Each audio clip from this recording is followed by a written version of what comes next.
Hello class, this is Jonathan Carrera coming at to you this week. This week we're talking about mis and disinformation. Um, it's funny that we were talking about this subject this week when a couple of days ago one of my coworkers came up to me and started talking to me and asking if I had heard about a news story about how President Trump had decided to sell federal land to an energy company, and wanted to know if I knew anything about it because she really didn't understand what had happened and wanted someone to explain it to her. And it was really interesting because she talked about this multiple times about how she heard on the radio or something that President Trump was selling federal land to an energy company for whatever reason, and that she was really sad because she wanted to visit that particular preserve and now had lost her chance completely. And she was just very adamant, going over those three things over and over again. President Trump selling land to energy, and it was such a bizarre story that I finally had to sit down and look up what had happened. So, in case you didn't know, President Trump has been more recently talking about shrinking the size of some national monuments land in Utah. He's not talking about selling them. He is talking about possibly shrinking the size of the land and turning that land over to the state or to the Indian reservation that's nearby. So that is what's actually talking about, and nothing's been said about that, or nothing's been confirmed, and there's actually more things that are supposed to happen and more talks that are going to happen within the next month. But I thought it was very interesting that this coworker of mine was just so wrapped up in that they had lost their chance of getting to talk to somebody about, or getting to go visit a place they really wanted to, because energy companies were going to come in and swoop down and take it all.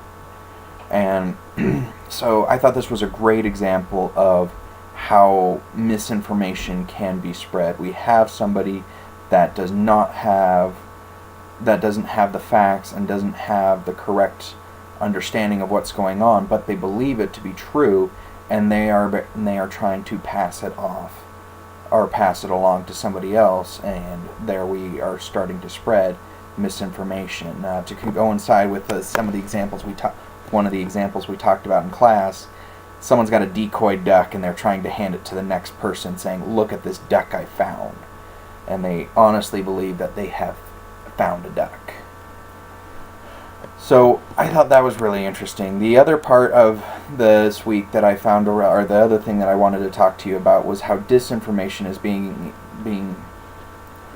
spread in the United States, and to talk a little bit about how Russia is is influencing what's going on in places. And I didn't want to talk about the presidential election at all. I feel like that's been talked about a lot. But I did want to talk to you about how Russia was able to buy ads on Facebook and to be able to use Facebook to make it seem that there were terrible things happening in Idaho. I've seen one story about how Twin Falls, which isn't too far away from me, was supposed to have a huge mosque or something where a bunch of refugees from other countries were going to basically come and burn everything to the ground. And so this has happened and this has happened enough that it actually caught news, and you can actually look up about how with NBC and the New York Times, about how they talk about how fake news has put this little town of Twin Falls of Idaho into a tailspin because because now they have got people complaining to officials about all these terrible things that they're expecting that aren't happening. And so that makes it really interesting. This has actually led into talks about whether or not, or some parts of the U.S. government wanting to figure out whether or not it's okay for Russia or representatives of Russia or people in Russia to buy ad space on Twitter, or not Twitter, but Facebook and to be able to post things about America. So it would be like taking out an ad in the on TV and being able to say that whatever you wanted about somebody, and then being able to pass that off as real. And so that's led into some really interesting discussions about whether or not we can do these things. And so the question I have for the class is, how do we fight these kinds of things? How do we start doing these kinds of things, and how do we deal with it? And the case of my coworker, I think the answer is pretty easy and pretty easy to follow up with. The first thing you do is don't start spreading things that you aren't sure of, and don't start trying to pass off snippets that you overheard as actual news. She could have easily done the legwork on her own and decided to look up on the internet, and took 5 minutes for me to find out what I needed to find out to know that she was wrong. And that was something that she wasn't willing to do for herself. So we can't be lazy in this aspect, and we need to make sure that we can do the research on our own. And I think that's a pretty easy fix on there, and that's something that you don't have to worry too much about. If you find information that is so outlandish and so crazy, there's a pretty good chance it's not accurate. And so it's a little easier to spot some of those things. And really, the best defense is just good research. You just got to make sure that if you hear something, that you can be able to look it up and be able to find it.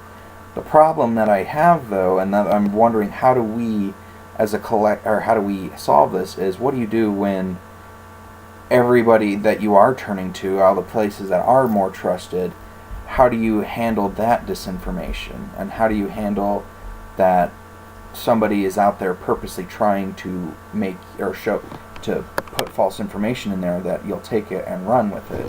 It's kind of crazy, and it's really hard to kind of deal with this stuff. And I think the only answer I can come up with is kind of take a step back and hold off for a moment.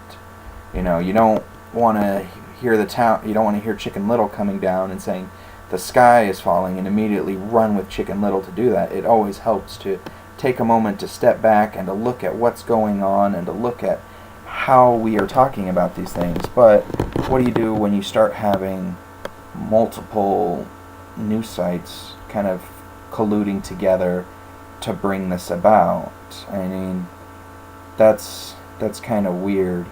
Some examples that I'm thinking of, and how do you deal with that, is the